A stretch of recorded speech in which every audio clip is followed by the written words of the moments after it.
قَدْ جَاءَكُمْ بَصَائِرُ مِنْ رَبِّكُمْ. There has come to you enlightenment from your Lord.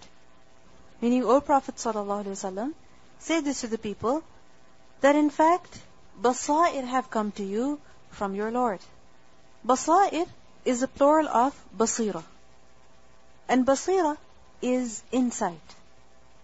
From the same root is the word basar. What does basar mean? Vision. To look at something with your eyes, physically. But basira is to have insight, to have perception, to have enlightenment. So, there is the basara, meaning the basar of the body, when a person physically looks at something. And then there is the basira, of what? Of the mind, of the heart, of the ruh. The vision of the heart. That when a person does not just look at something physically, but he actually understands its purpose. He understands its objective. He understands its reason. And through it, he's able to understand a reality. Because there are people who are blind, but still they can, as though they can see. So قَدْ جَاءَكُمْ بَصَائِرُ مِنْ رَبِّكُمْ. Over here, basair refers to clear proof, clear admonition that is visible, that has been demonstrated very clearly before us. Just to explain to you the difference between basara and basira. Basara, meaning physical vision, is to look at a tree. A person looks at the tree. That is what? Basara. For example, out the window, I see 2 trees. This is what? Basara. But basira is that a person looks and he says, where did the tree come from? Who made it? Why is it here? Why not there? Why is it like this? And how come it's like that? So it is to go beyond the obvious, to have insight. Not just surface sight, but insight. So قَدْ جَاءَكُمْ بَصَائِرُ مِنْ رَبِّكُمْ. What are these basair referring to? Clear arguments, clear proofs, which help a person understand their reality. Which reality? The reality of Tawheed, the reality of Akhirah, etc. So over here, Allah subhanahu wa ta'ala has mentioned several things. The fact that He is a fariq of hab and nawa. The fact that He has made the night sakanan. The fact that He has no partners. The fact that He alone is worthy of worship. The fact that He is the badi'u as-samawati wal-ard. The fact that la tudrikul absar. So all of these are what? Basair, which help a person understand the reality of Allah's oneness, of the coming of the hereafter. And these basair have come to you min rabbikum, from your Lord. فَمَنْ أَبْصَرَ. Then whoever sees, then whoever perceives, from the root letters ba, sadra again. And over here, absara is that whoever looks at these basair and then he believes, whoever reflects on them, فَلِنَفْسِهِ. Then it's for himself, meaning he will get the benefit. وَمَنْ عَمِيَ. And whoever became blind, meaning whoever turned a blind eye to these basair that Allah has mentioned over here. Whoever turns a blind eye to them, he only looks at the surface and he says, oh, what's the big deal? He doesn't get the purpose as to why Allah subhanahu wa ta'ala is mentioning all of this. Whoever turns a blind eye, فَعَلَيْهَا. So upon it, meaning against it, he will suffer the consequences. وَمَا أَنَا عَلَيْكُمْ بِحَفِيظ. And I am not a guardian over you. Meaning, O Prophet ﷺ, say this to the people, that I am not a guardian over you. Meaning, I am not a raqib over your deeds, to watch your deeds, to watch your actions, to force you to believe. No. My responsibility is to be a bashir and a nadir. And I have done my job. So we see that many signs have been mentioned in this surah. And Allah subhanahu wa ta'ala reminds us that, look, if you take benefit, it's good for you. And if you turn a blind eye and don't take benefit, it's harmful for you. What do we learn from this ayah? That first of all, in the Quran and in the universe, Allah subhanahu wa ta'ala has placed many signs, many basair, through which a person can recognize his creator. Through which a person can recognize his creator. If a person looks, he reflects, and believes, it's for his good. And if he doesn't, then he is only harming himself. We also learn from this ayah about the importance of basira and not just basara. That we shouldn't just be materialistic and only look at the physical aspect of things, but have insight, reflect on them. Don't just look at something and say wow and move on. No, reflect a little bit. Think about it. That why is it like that? And who is the one who made it like that? And it will increase in your iman. Because at the back of our mind we know Allah subhanahu wa ta'ala made everything. But yesterday when we learned that He is the Faliq of Habba Nawa, look at the Thamar إِذَا أَسْمَرَ وَيَنْعِ. Look at it. What does that do? It gives you another vision. And every time you look at things that way, it increases your iman. So it shows us the importance of not just basara, but also basira. Have some insight. Reflect on what you look at. Then we also learn from this ayah that if a person does something good, it's for his benefit. We learn in Surah Al-Fussilat, ayah number 46, that man amila salihan falinafsih. Whoever does righteousness, then it's for his own good. وَمَنْ أَسَاءَ فَعَلَيْهَا. And whoever does evil, then he does it against himself. وَمَا رَبُّكَ بِظَلَّامٍ لِلْعَبِيدِ. And your Lord is not ever unjust to His servants. وَكَذَلِكَ نُصَرِّفُ الْآيَاتِ. And thus do we diversify the ayat. نُصَرِّفُ. From the root letters, صاد, را, fa. Tasrif. And what does tasrif mean? Tasrif is to diversify. It is to inflect. Basically, it is to show something from different aspects, from different angles, in different ways. It is to show something in different ways. So for example, you show someone an apple. One is that you just show it to them from the side. And then you turn it around. And you show them the top side. And then you turn it around. And you show them the bottom side. And then you cut it open. And you show them the inside. Then you peel it. And then you show them what is under the peel. This is what? This is tasrif. That you're not just showing an apple in one way, but you're showing it in different ways. You show it in its whole form. You cut it up and you show it. You make them taste it. You make them feel it. You make them touch it. This is tasrif. To take something back and bring it about in another state, in another form. So Allah subhanahu wa ta'ala has diversified the ayat, meaning He's not just telling us that He is the Khaliq and that's it, believe. But He shows to us through the ayat that look, He is the Faliqul Habbi wa Nawa. He is the Faliqul Isbah. So He has made a lot of diversity in the ayat that He presents to us. Why? So that it's easier for us to understand. It's easier for us to accept. وَكَذَلِكَ نُصَرِّفُ الْآيَاتِ. And which ayat are these? Both kawni as well as shar'i. And notice the word كَذَلِكَ. What does كَذَلِكَ mean? That just as we have explained what is mentioned earlier, how the tawheed, that there is no deity except Allah. This is how we explain the verses and make them clear in every situation, in every circumstance.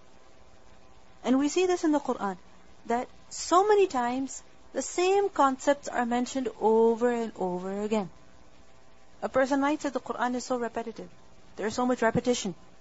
But if you look at it, the ayat are not the same. They're always mentioned in a different way. Why? So that we have a better understanding. وَكَذَلِكَ نُصَرِّفُ الْآيَاتِ. In every situation, Allah subhanahu wa ta'ala presents ayat in different ways. Why? So that we can understand better. وَلِيَقُولُوا. And so that they say. Who says? Who does they refer to? The unbelievers, the deniers, the mushrikeen. They would say, darasta, you have studied. They would say this to who? To the Prophet ﷺ. Darasta is from the root letters dal, ra, sin.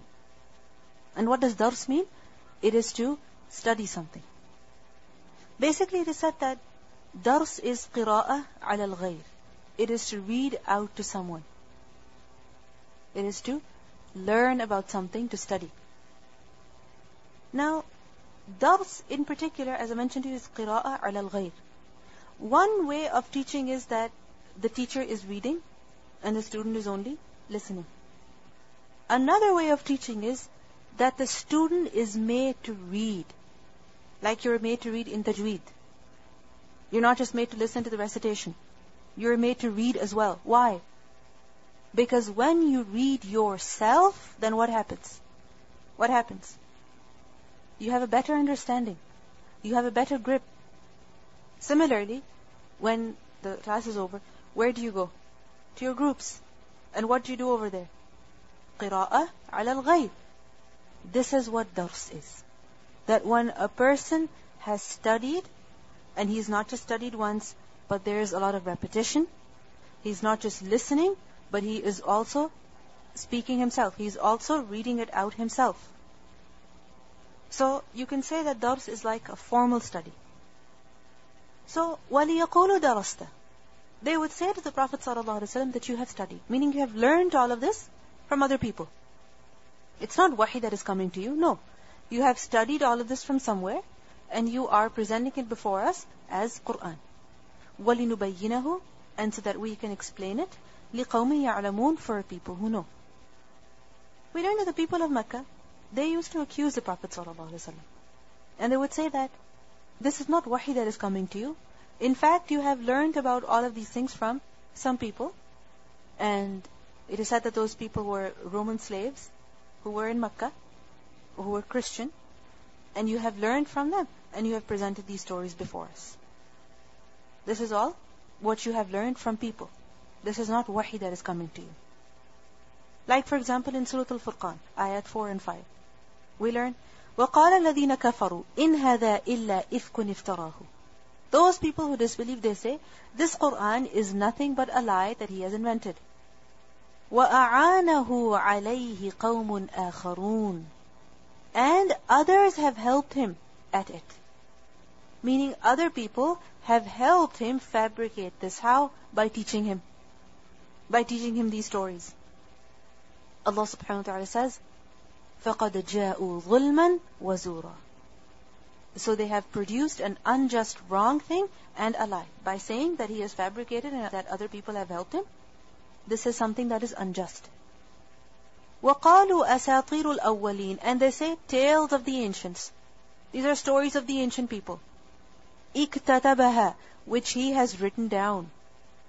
These are stories of the previous people, and he has recorded them with him.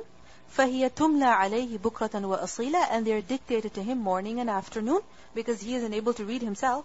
Therefore, these Roman slaves, they read it out to him, and thus he comes over and over again, and he presents these stories before us. So Allah subhanahu wa ta'ala says that the reason behind the tasrif of the ayat is what? What's the reason? What's the result? What's the outcome behind the tasrif of the ayat? That the same stories or the same concepts are mentioned in different ways. There are two outcomes. One is that those people who disbelieve, they say darasta. And those people who believe, those people who know, this serves as tabyin for them, as a clarification for them. So there are some people who increase in their iman, and there are some people who increase in their disbelief when they see the diversity in the Qur'an. You understand? Some people, they look at the diversity and they say, this is all fabrication. He must have learned from such and such person, that trader, that slave. He came from Rome, he came from that place, he came from them. At one point he mentioned one version, at another point he mentioned another version. And those people who know that indeed he is a messenger of Allah, for them this diversity is what? Is a means of further understanding, further clarification. So the Qur'an is clear. It depends on how a person looks at it. It depends on how a person approaches it. Depending on how a person approaches it, that's what he will take from the Qur'an. What do we learn from this ayah? First of all, about the fact that Allah subhanahu wa ta'ala has diversified the ayat so that the people understand. If this diversity was not there, it would be difficult for us to understand. When the same concepts are mentioned over and over and over again in different ways, doesn't it help us understand the Qur'an better? It does. For instance, we learned about what is halal and what is haram in Surah Al-Ma'idah. And again, that is mentioned in Surah Al-Anam. Again, it is mentioned in so many different chapters of the Quran. Why? Because when it's mentioned in different ways, each time we learn something new. Each time.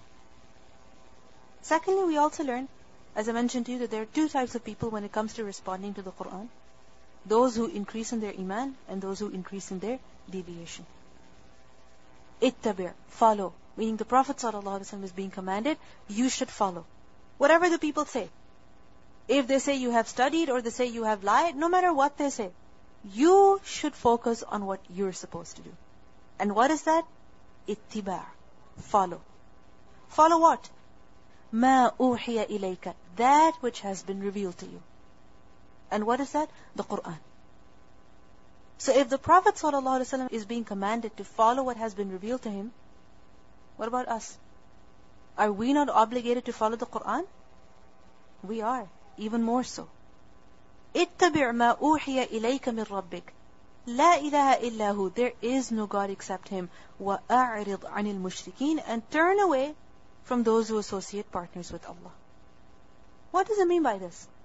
أعرض عن المشركين, meaning forgive them, be forbearing, endure their harm, just ignore what they're saying. Because right now, remember, this is a Makki surah towards the end of the Meccan period. And at that time, the opposition was very fierce, very extreme. To the point that the Prophet ﷺ had to leave Mecca and he went to At-Ta'if to find some protection over there. It was very risky, very dangerous now.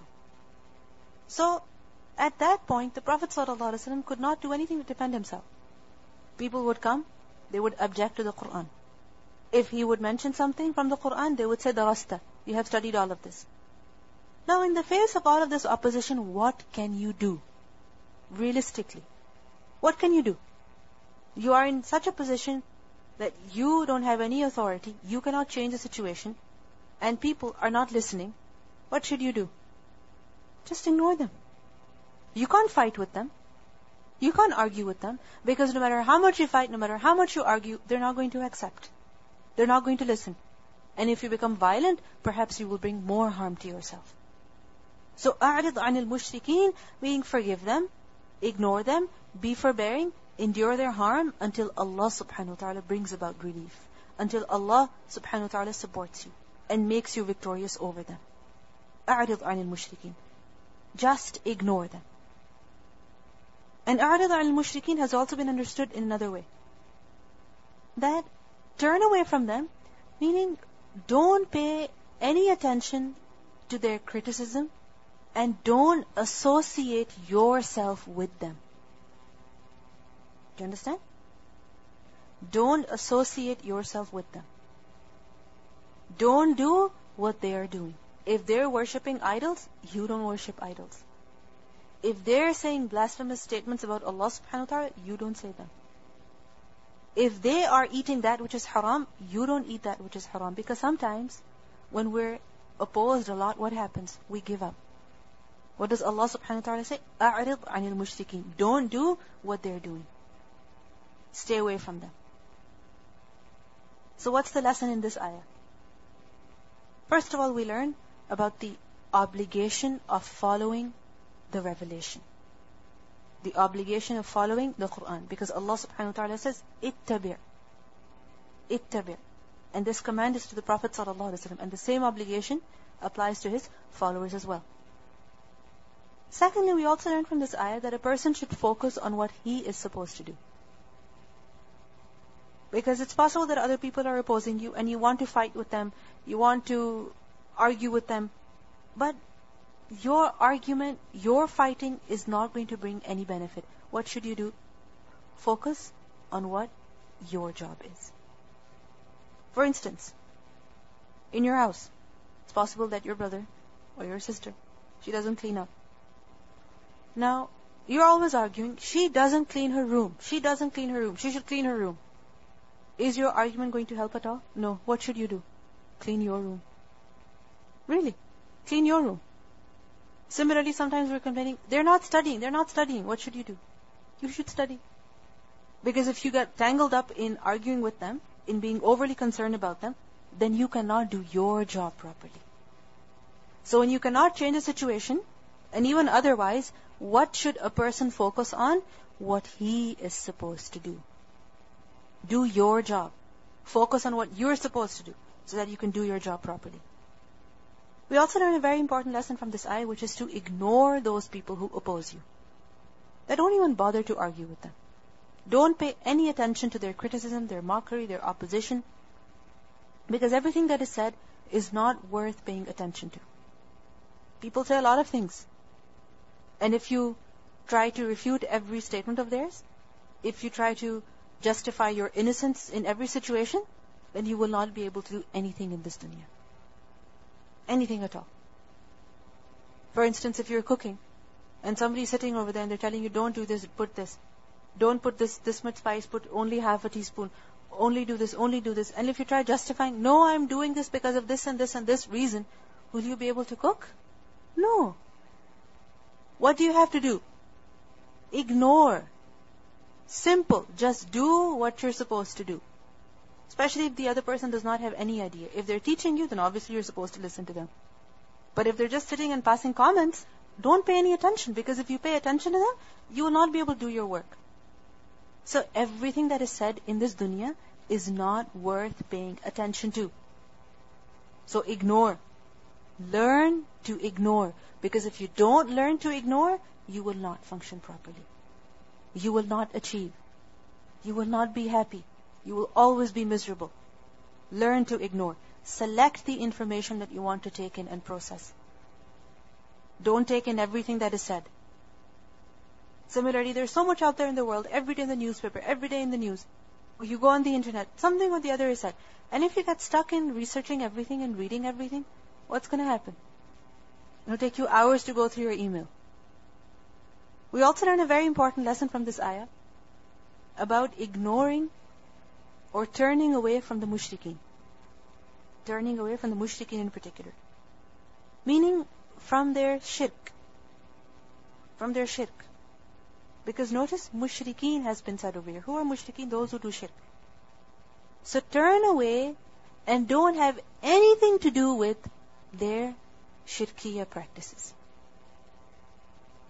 Don't get involved in their shirkiya practices. Rather, turn away from them. We learn from a hadith, the Prophet ﷺ said, "Min husn al-Islam al-mar'i tarkuhu ma la ya'nihi." Of the beauty of a person's submission to Allah subhanahu wa ta'ala is that he leaves all that does not concern him. So, if somebody is doing something wrong, yes, you should go stop them.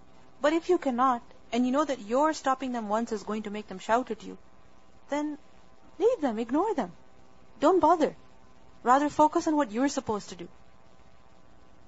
وَلَوْ شَاءَ اللَّهُ, and if Allah had willed, مَا أَشْرَكُوا, they would not have done shirk. Meaning Allah could have forced them all to become believers. And not even one of them would have opposed you. لَجَمَعَهُمْ عَلَى الْهُدَى, He could have gathered all people on guidance.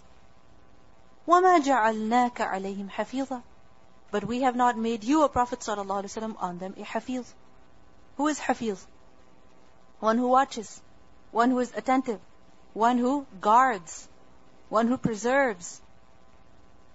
So we have not made you a hafiz over them so that you would watch and observe their statements and their actions. Rather, your job is what? Just to convey. Because when we try to become hafiz over every single person, then what happens? We cannot do our work. When we become a hafiz over every single person's statements and actions, then we cannot do our work. If you're always concerned about the fact that your sister did not make her bed, and you don't make your bed, can you do anything properly? No. You leave the house miserable, you'll come back home miserable. If you're always concerned about what people are commenting while you're cooking, while you're working, what are you going to think? You're always going to be miserable. So, you are not a hafiz over other people's actions, over other people's statements. So don't worry. Do what you're supposed to. Your job is to convey. Be concerned about your job. وَمَا أَنْتَ عَلَيْهِمْ بِوَكِيلٍ, and you are not a wakil over them. What does it mean by this? That you're not a wakil over them, meaning you are not responsible for forcing them to believe. You're not responsible to manage and regulate their conducts and affairs. You are only a warner. So what's the difference between hafiz and wakil over here in the context? Hafiz is one who watches and observes what? The statements and actions of people. And who is wakil? One who is responsible for forcing people to accept. One who is responsible for managing and regulating the conduct and affairs of people. Brother, your job is only to convey. Now over here Allah subhanahu wa ta'ala says, وَلَوْ شَاءَ اللَّهُ مَا أَشْرَكُوا. If Allah willed, they would not have done shirk. What does this mean? That Allah wanted them to do shirk, which is why He allowed them? Is that what this means? No. This means that Allah could have forced them to not do shirk. He could have forced them to accept. But this is not the way of Allah. This is not the way of Allah. Allah has given freedom to people. Freedom of choice. That they choose what they want to do. And it doesn't mean that just because Allah has given freedom to people, that they choose what they want to do, in the hereafter He's not going to question them. Of course He's going to question them. That is the purpose of this life. That in this dunya you are given free will, choice. Allah subhanahu wa ta'ala is observing. What are we doing? What do we choose? What do we select in every situation? And in the hereafter, we will be held accountable. Every person will be recompensed for what he selected, for what he chose for himself. Because it's not possible that someone gives you choice, someone gives you ability, someone gives you money, and at the end of the day, they don't hold you accountable. Of course they're going to hold you accountable. What did you do with this money? For instance, if your parents give you money, and they tell you, it's up to you however you spend it, but you have to make sure that you buy your books with this money, you pay for your bus fare, and you also buy your lunch. This is the money we're giving you for this purpose. Now it's up to you how you spend it. How much ever you spend on your bus fare, how much ever you spend on your food, how much ever you spend on your books. It's up to you. Now you go and spend all that money on buying a nice pair of shoes, a very nice expensive pair of shoes. Now you come home without your books. You don't go to school. Are your parents not going to question you? They are going to question you. They gave you free will. They gave you the choice, but they also directed you as to what you were supposed to do. At the end of the day, you were accountable. Similarly, Allah subhanahu wa ta'ala has given us so much, and at the same time, He's given us free will. He has given us money. He has given us rizq. He has given us knowledge. He has given us intellect. He has given us time. So that we can do whatever we want? No. So that we can do what He wants us to do. But He has given us a choice. And at the end, He is going to question us. So similarly, the mushrikeen, they have been given the choice as well. So what do we learn from this ayah? What do we learn from this ayah? First of all, that the choice that Allah subhanahu wa ta'ala has given us, we should not abuse it. Rather, we should use it properly. Secondly, we also learn from this ayah that a person should convey the message of Allah subhanahu wa ta'ala. If the people accept, it is to their benefit. And if they don't, then you're only responsible for fulfilling your responsibility, your job.